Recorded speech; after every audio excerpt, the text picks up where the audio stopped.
Alright, ladies and gentlemen, welcome to Abenyamonge Media for today's stories and detailed analysis from Kenya and all the four corners of the world.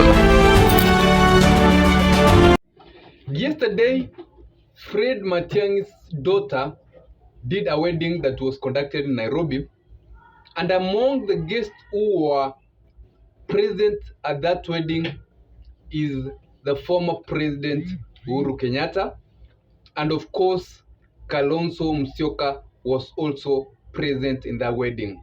We also have other leaders from Kisii region who attended that wedding, including Professor Sam Ongeri. But in the recent times, after President Ruto made that visit to Chaweri, Gatundu, to meet President Uhuru Kenyatta, and later we saw some of associates of Uhuru Kenyatta being incorporated in cabinet, there have been questions of what is the stand of Fred Matiang'i. Later, some times back, the war says that Matiang'i had lobbied some foreign company to see into his prospects of running for presidency of Kenya in 2027.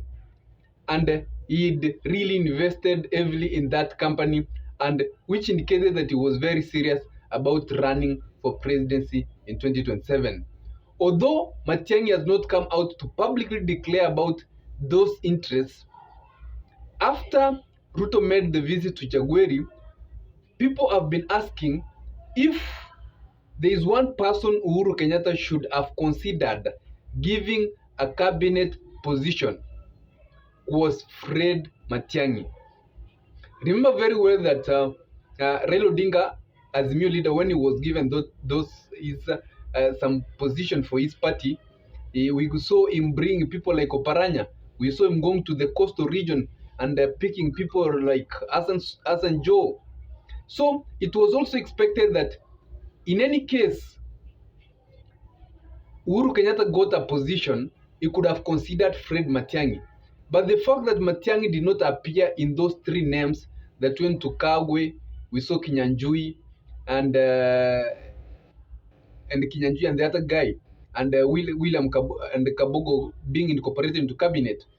So Matiang'i should also have featured in those lists. So why do you think Matiang'i failed to feature in the list of the people incorporated in the Ruto's cabinet?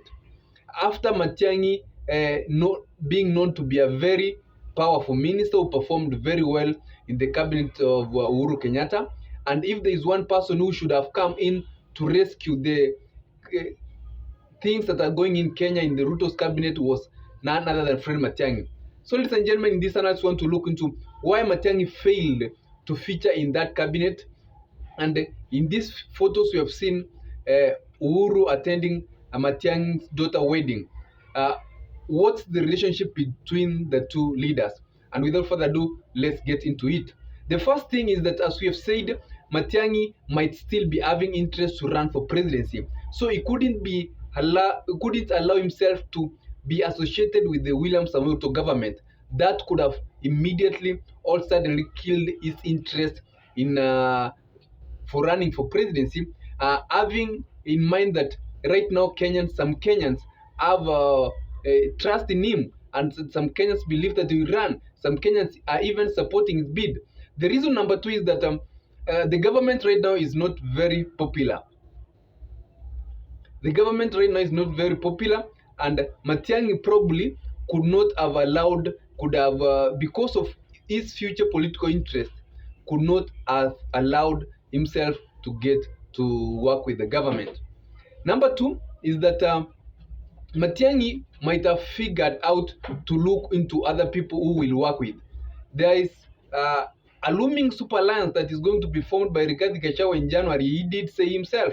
Maybe Matiang'i has also been considered to join that coalition. We have seen close allies of Rigathi Gachagua coming out to say that they are reaching out to people like Matiang'i. If this coalition is going to see the day of the light, which incorporates Kalonzo Musyoka, Matiang'i, and the likes of Rigathi Gachagua, then Matiang'i will not come into the William Samoei Ruto's government, because Matiang'i knows that this coalition is going to be powerful and it has some chance of being a worthy competitor in the 2027 general election. The last thing is that Uhuru Kenyatta might have also made an agreement with William Samoei Ruto that even if I'm giving you this cabinet people to work with you, it doesn't necessitate that I will be supporting your presidential bid in 2027. I'm just donating my people right now, but that doesn't limit me to whom I will support in 2027. We can have a turn about where Uhuru Kenyatta is coming out to support Fred Matiang'i in 2027 presidency. That can't be a surprise, because the people who have been incorporated into cabinet positions from the Raila side and from the Uhuru side comes after there was that cabinet reshuffle and cabinet being expelled, and we saw it was a way of cooling the tempers that the Gen Z had, and the way of stabilizing the country into peaceful and a normal mood to work. But Uhuru Kenyatta might have agreed with William Ruto that, okay, I'll give you these people to work with you, but that doesn't necessitate that I will be supporting you in 2027. Maybe when 2027 will come, we will sit down and look into the chances of me supporting you, or I may decide not to support you.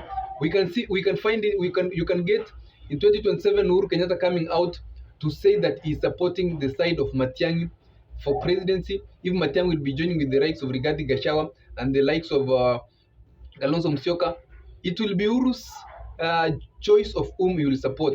But the fact that Uhuru attended that wedding still indicates that they're in very good relationship with Fred Matiang'i, who was one of his cabinet secretaries.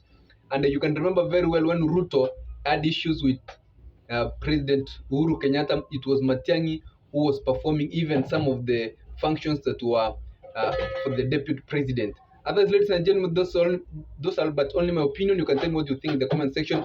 Do you think Fred Matiang'i will continue with his presidential ambitions as it's being rumored, or Fred Matiang'i will, at the end of the day, follow his boss and he will come into William Samoei Ruto's side and maybe be given some cabinet position, and this will bring some effect to the side or the coalition that Rigathi Gachagua, Kalonzo Musyoka had intended to form, which included Fred Matiang'i. Others, ladies and gentlemen, have a nice day.